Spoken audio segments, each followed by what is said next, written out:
Hello everyone, my name is Spencer Walsh. Welcome to today's show. We have a good one for you as always, and you know what we're going to be doing. We're going to be talking a lot about the debate. We're going to break it down. We're going to put it in the proper context, give you some of the highlights, and we'll try and keep it relatively limited because with these events I always go too deep playing clips, but we'll also take a look at the reaction on the Trump side. Haven't seen too much in terms of articles coming out with Kamala side reporting, but we'll give the Trump side reaction, and it is very, very telling. Also, an Ohio man is requesting that Donald Trump and J.D. Vance stop talking about his son who tragically passed away in a car accident because of what they are saying about him. We'll give you the full details and really what it means, how it represents, where we are right now in the body politic, and just nobody speaking up for the massive attack that the right wing is making at the moment. An interesting case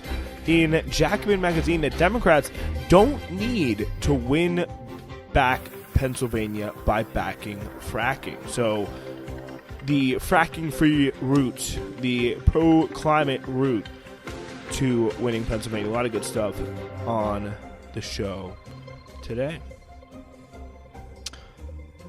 And I think we should, before we get into it any further, I do want to get to a little quick message just about a fun opportunity that we have coming up. And it's essentially just telling you about the Supporters Club.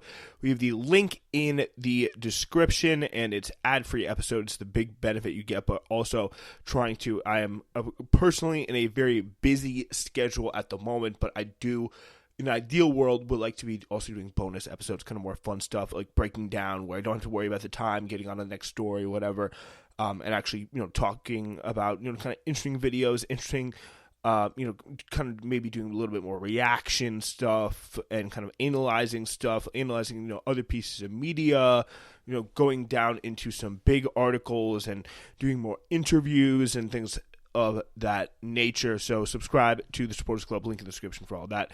But either way, we have to get into our first story of the day, and that is the debate. And I think a lot of stuff was to be, made out of the debate. And I think on the kind of surface level, I think it tells you quite a lot, about the reality of the two campaigns on the moment. And I do think, kind of coming into it, honestly, was, came into it a little bit late. I turned on like 30 minutes in, but I kind of went back and watching the first 10, 15 minutes of it.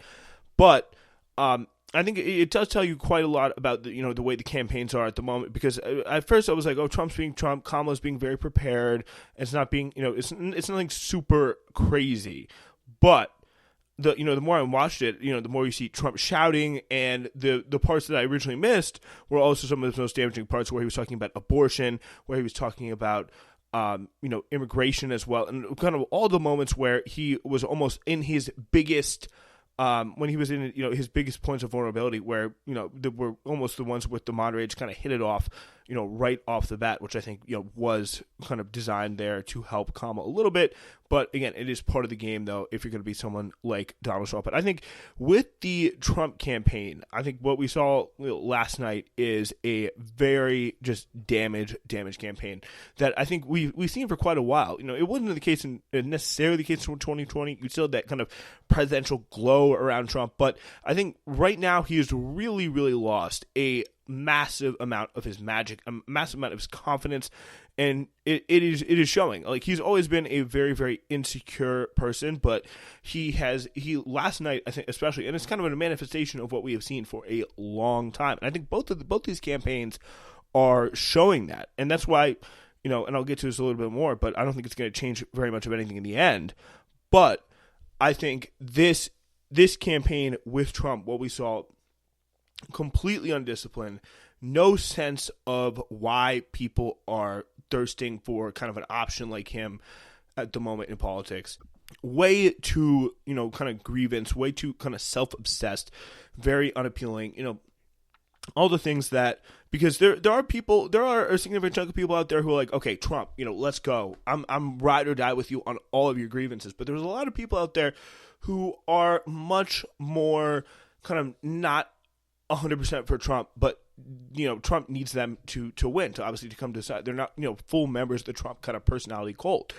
And a lot of them, I think Kamala being Kamala is part of that. But I think the reason why he took such a big hit was because of, was partially because of, or I think mostly because of Joe Biden, getting out of the race and the Democrats being rewarded for making the switch that they made.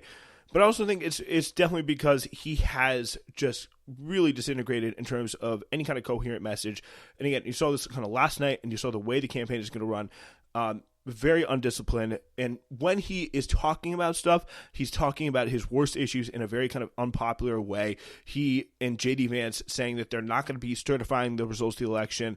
They were on immigration. They didn't really do, he hit immigration again and again, and he said some ridiculous things. But then with abortion, he refused to rule out a partial or a national abortion ban, and then said some crazy stuff about, that essentially has people laugh at him. And I think, for a long time, people, in 2016, for example, like people were using that when he said things like that, people were clapping. Now I feel like they're laughing. It's almost comical. It's almost ridiculous at this point. When he was going on the attack, it used to seem, very potent. It used to seem like he had a real base, a real sense of rage behind him, and some people that were actually kind of going into, coming to back him up. But right now, it feels like just people, there are videos of rooms full of people just laughing at him in this debate, because it was just, when he goes like that, talking about the Haitians, it was just this awful, ridiculous, racist stuff that, is the exact type of rhetoric you hear about a certain group of people before they become victims of a pogrom. Like, it was really dark stuff to watch. But, like, saying all this crazy stuff, like, people are just like, what are you even talking about? Like, there's no sense of that righteous rage that a lot of people felt. And I think it's some of these same people, like, kind of the more suburban, kind of naturally socially conservative, but people who just want to see order in the country. He's not becoming representative of order in the country. He's becoming representative of, someone who's self-obsessed, not really smart, doesn't really have a good grip on governing, and isn't, coherently talking about policies in a way that's popular to a lot of people, whether it be on abortion, whether it be on, himself with regards to the election. Those are probably two of the worst areas. The trade stuff, like, that wasn't something that he was able to, kind of spin a narrative around. It was so flustering. And really, Kamala led all the way. And Kamala was calling all the shots in that campaign. And I think this is something that we've seen for a while. I think because there's these two different perceptions. The Trump campaign, as we've seen, I think the 2016 juggernaut that's always going to be like so good at debates, so good at going on the attack.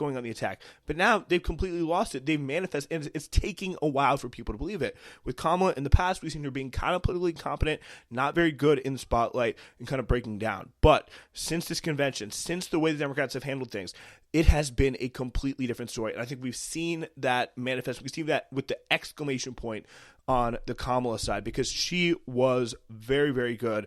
I think it kind of annoyed me how much she was repeating those lines over and over again. We're not going back. All these kind of same formulations, like direct quote formulations of things that she said at the rallies, at whatever, ripping off her convention speech, essentially, when things got tough, because that was like the latest policy update that was kind of imprinted in her brain at this point. It's like, it was almost, because I read her policy website when it came out, like the day before the debate, and so I was like, this seems awfully familiar. It's like almost she was like reading from a script. But in terms, I think that most people aren't aware of that. So I think it sounds a lot better when you have somebody like her not only being very smart on the policy, but being very on top of it in terms of the vibe, in terms of how to treat Trump, which I think almost matter a lot more. Kind of, whatever, just almost laughing him off, at the same time taking him seriously, but saying, again, the American people deserve better. It's a punchy line, and it's a good line, and it's sticking, and they're using it for a reason. I don't think she's like a natural politician by any means, but I think the lines that she has come up with, or her staff have come up with, and that she's sticking to, are a lot better because she had the policy set out. I think she brought up immigration a little bit too much. Like, she didn't make any major, I would say, missteps on policy. But she was very, very good in terms of kind of presenting that discipline front. I don't think she gave a good answer, for example, on the flip-flops. We'll get also that. But she presented kind of a disciplined, much more controlled front, and also was kind of above Trump in a certain sense. Also, she baited him very, very well, which managed to set him off to the point where he's shouting into the microphone. It was very, very uncomfortable almost. I was just like, you're just sounding more and more unhinged. Like, you could be passionate, but you can also be unhinged. I think Trump, with all those questions, you could see her doing it. Everyone knew what she was doing, and she was just like, his father gave him a loan, and like all these buttons that she's trying to twist. But she, in kind of not in a Hillary way, instead of just coming out and saying it, your father gave you a loan, isn't that, she would work it into the answer that she gave in a way to be much more subtle, much more above it all, and not come off as kind of moralizing, kind of unappealing person, but somebody who's just like, this guy's a real joke. We're going to move on. Let's go forward. And, I don't think we got much in terms of what forward looks like for her, but on that level, she is very good. But in terms of the broader perspective, I don't think this is going to matter too much. I think, again, people are made up in their minds. People still like Trump for a lot of reasons. I think partially because they see him as this force that he, I think, so clearly to a lot of people who are following this every day, just isn't anymore. Even people on the right are just like, he's not as effective. Like, you can go through right-wing media. People are not happy about this debate and the way their kind of messaging even was conveyed. And people, I think, are still wanting that force, even though it's becoming increasingly clear that he's not capable of representing. I think that debate didn't help that image, so I think he goes down for a little bit, but because of the nature of the election, that is a kind of non-temporary situation. People are set in their ways, and the undecideds are going to decide again and probably back again a few more times before this is all over. All right, so let's go to our debate clips, and here you go. This is the clip I was just talking about. This is another example of the baiting that was going on the Kamala Harris side here. President Trump, your response? First of all, I wasn't given $400 million. I wish I was. My father was a Brooklyn builder, Brooklyn, Queens, and a great father, and I learned a lot from him. But I was given a fraction of that, a tiny fraction, and I built it into many, many billions of dollars, many, many billions. And when people see it, they are even surprised. So, President Trump, your Yeah, again, like this kind of stuff, it's just like people are rolling their eyes. I think even if you're on the right to a certain extent, if you're kind of in that, older, status quo loving white voter in a kind of most likely in a suburb, like, you're not finding that in any way very appealing.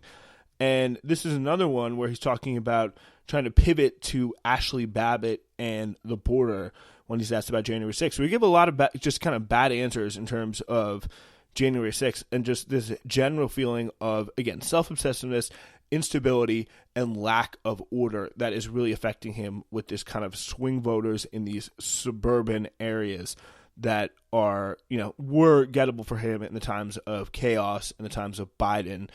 But now the Democrats have really righted their ship, and Trump's is swinging from side to side wildly and taking on water.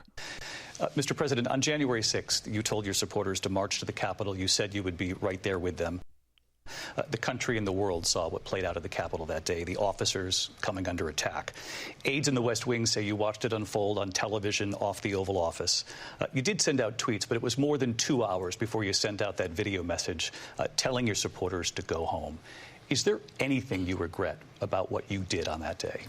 You just said a thing that isn't covered. Peacefully and patriotically, I said during my speech, not later on.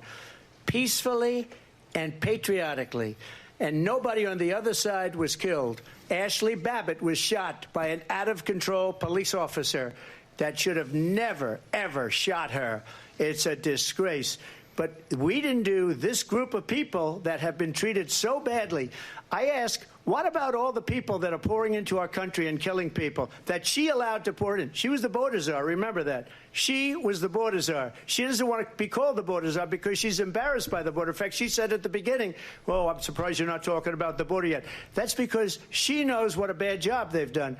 What about those people? When are they going to be prosecuted? When are these people from countries all over the world, not just South America? So, yeah, again, you see he's rambling. And the same thing I say for Kamala applies to him on immigration. It's like you're not going to convince people like there's a bunch of people right now watching this at home who care about immigration. Be like, yeah, that's right, because I already support you, Trump. Like, I don't care that you are. No Kamala supporter is gonna be like, oh, he's bringing this stuff on immigration. It just sounds rambling, and you're like, hold on, wait a minute. It did not answer the question about January 6th.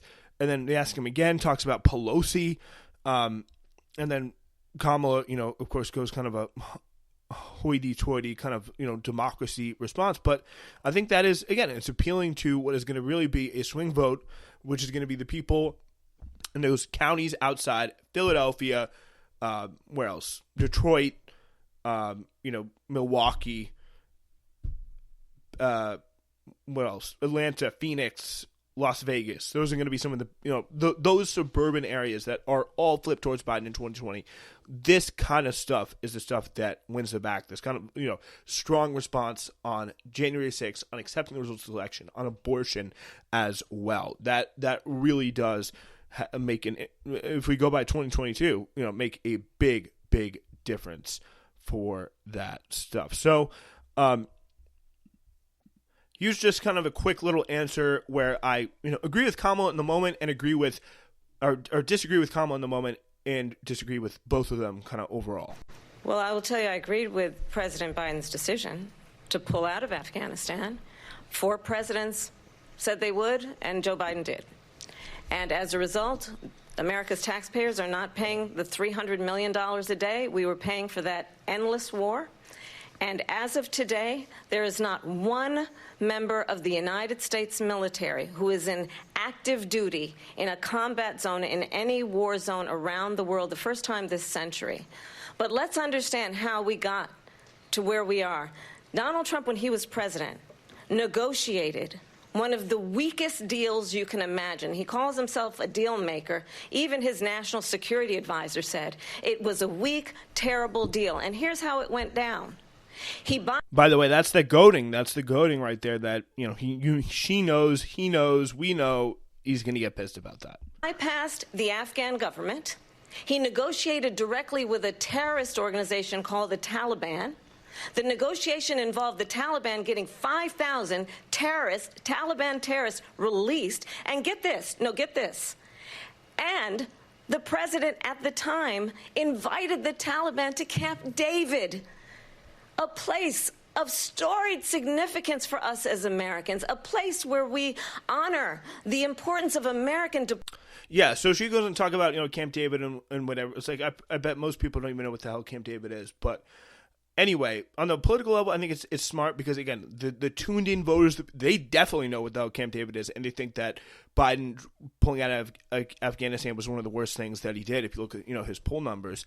But it's something that, in terms of a political level, in terms of a policy sense level, like, of course, Donald Trump was exactly right to bring, the leader of the Taliban, Abdul Baradar, whatever his name is, and yes, his name is actually Abdul, he brings to bring him into Camp David to make a deal with them, and it wasn't a weak deal. It was a setup for a peace deal that completely fell through because of the tremendously bad quality of the government that the U.S. set up. That he was absolutely right. Trump was absolutely right to go around and actually go with the people fighting in the war. In the next clip, he's actually like, oh yeah, those are the people that we were fighting in the war. Of course we were going to negotiate with them. We're like, why would we, what role would the Afghan government have to do? Like, that is completely unserious. Like, nobody involved in the Afghan situation on any side is under any impression that government held any sway. Like, why do you think it fell in 2 solid weeks to the Taliban?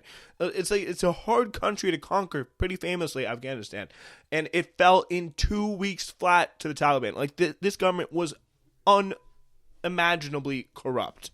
It was not fit for purpose. It was completely ridiculous. And the way, if you're actually principally defending that position, which is, it was why I disagree with Kamala. Like, you say, okay, Trump, we did the right thing, but you didn't do it. You had the generals whispering in your ear. You were the weak one, and, this probably wouldn't be as good politically as, standing by the flag and saying, oh, Camp David, oh, Camp David.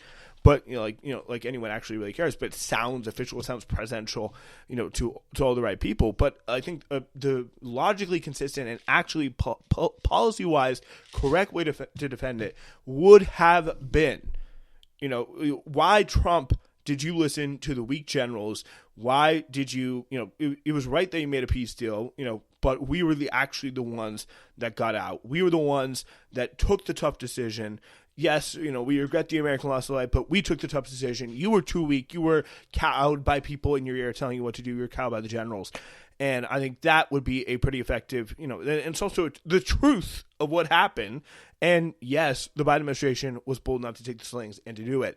And yeah, we had to negotiate with the Taliban. We had to do that, but it was the right thing to do because we had to get out of there and we lost the war. That is the reality of the situation. We were fighting the Taliban. We didn't set up a government that was successful enough to defeat the Taliban. The Taliban came back, and that government was pretty darn bad for people as well. So then you have the I'm not black comments that kind of come up. Again, it's a very typical Trump answer, and it's not something that's going to help him in any way or probably, in the long term hurt him that much. I did not know she was a gun owner, which had a lot of, had me raising my eyebrows.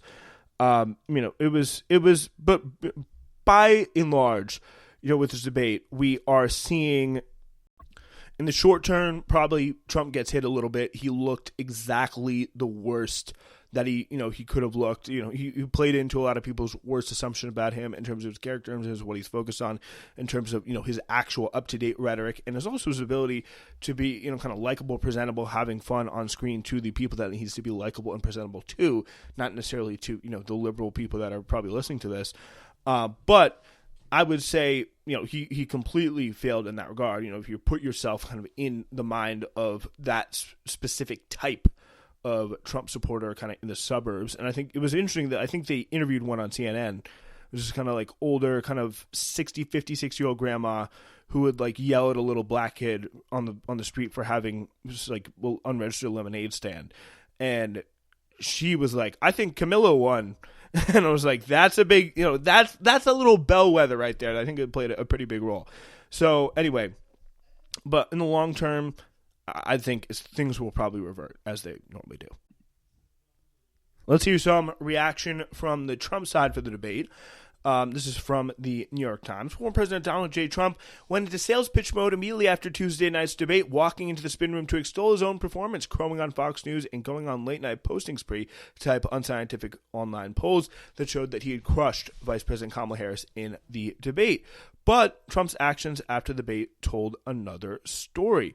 In the lead-up to his debate with President Biden in late June, Trump's aides suggested that he might want to go into the spin room afterward, but he rejected the idea, and after his triumphant performance that night, he felt no need to enter the spin room, understanding that his victory over the enfeebled president was so comprehensive that he could sit back and watch the press tear Mr. Biden apart. His aggressive spinning on Tuesday night and Wednesday morning appeared to be an unspoken acknowledgement that his performance was suboptimal.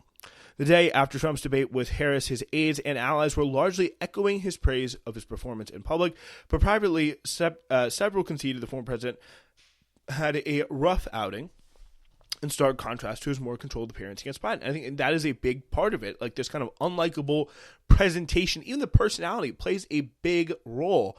And Kamala did a really great job with the questions, and again, doing it in a subtle way, but in a way that she knew that was almost programmed for Trump's ears to hear, that he would get pissed about it and keep yelling. Vice President Harris clearly won the debate in terms of her delivery, her polish, her organization, and her preparation, said Robert F. Kennedy Jr. on Fox News on Wednesday, adding that while Trump wins on substance, he didn't tell that story. So, again, that shows you the kind of where people are not too happy with Trump at the moment. Some of his allies chose to publicly blame his debate preppers instead of Trump himself.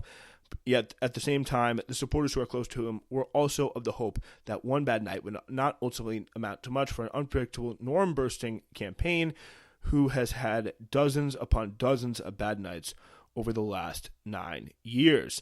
His advisors began to brace for a wave of negative news coverage immediately after the debate, and for this to perhaps result in a temporary, modest polling boost for Harris. Some are expecting days of bad news cycles instead of a period of momentum. They had planned to hammer Harris for her liberal record in connection to Biden. And the big question, the big problem the big thing that's holding them back ultimately at the end of the day, it is Trump. They could probably tell Trump to do, in this situation, and this is been the Trump curse. When Trump is good, he's really good. But when he's bad, you can't try and get him on track because he's Trump. And that has always been his personality. That has always been the way. He can't not take the bait. He can't not start shouting. He can't just be controlled. And that, in the end, it plays a big role in why he is just so unappealing. I want to talk about this pretty sad situation. This is a man from Ohio. Barely an hour before the presidential debate, the father of an 11-year-old boy, barely before the presidential debate, and just an hour before the presidential debate, the father of an 11-year-old Ohio boy killed when an immigrant's minivan crashed into a school bus lashed out at Donald J. Trump and his running mate, J.D. Vance. I don't know why that sentence was so hard for me to read. Basically, the bottom line is a boy who was killed when a drunk driver, immigrant, in his minivan crashed into a school bus with the boys that was on it. He lashed out at Trump and Vance. Speaking during public commission at a regular meeting, saying at the Springfield City Commission, the father, Nathan Clark, called them morally bankrupt politicians spreading hate at the expense of his son, Aiden, saying this needs to stop now. So this was a pretty big moment here. Let's see if we can play. I wish that my son, Aiden Clark, was killed by a 60-year-old white man. I bet you never thought anyone would ever say something so blunt. But if that guy killed my 11-year-old son, the incessant group of hate-spewing people would leave us alone. They make it seem as though our wonderful Aiden appreciates your hate. Using Aiden as a political tool is, to say the least, reprehensible for any political purpose. And speaking of morally bankrupt, politicians, Bernie Moreno, Chip Roy, J.D. Vance, and Donald Trump, they have spoken my son's name and used his death for political gain.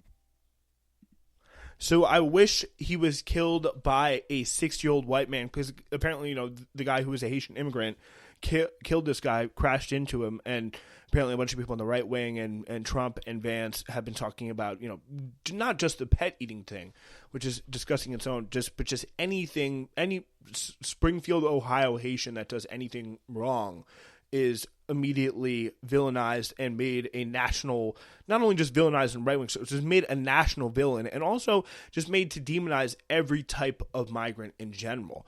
Like, and these people most likely are allowed in, and they're some of the hardest working people. Like, there are other people in the town have come and said, not just this guy, who have come out and said that, I have, the churches are always full, they're great people, they're hard workers, whatever.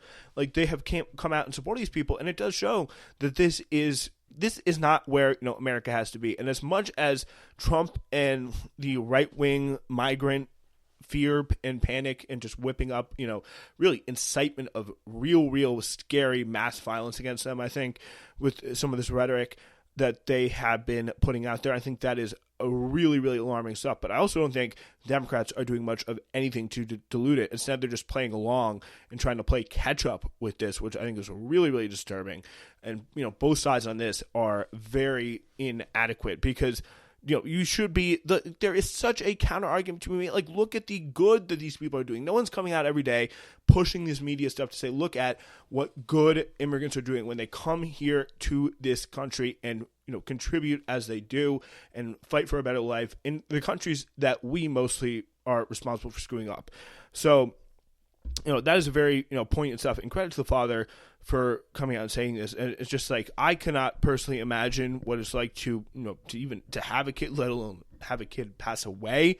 So for him to be, come out and say that is really hard for me to even put my head around how brave of a deed, how big of a gesture, how tough of a gesture that must be in the wake of what he's been through. And the fact that now his son is going to be the linchpin for some sort of anti-Haitian campaign, which is probably the last thing that he would want. So obviously rest in peace to his son, and a really dark sign of where we are in terms of the rhetoric that's being used against migrants coming from the right and coming from Donald Trump with this dog story, and now with this drunk driver killing the kid.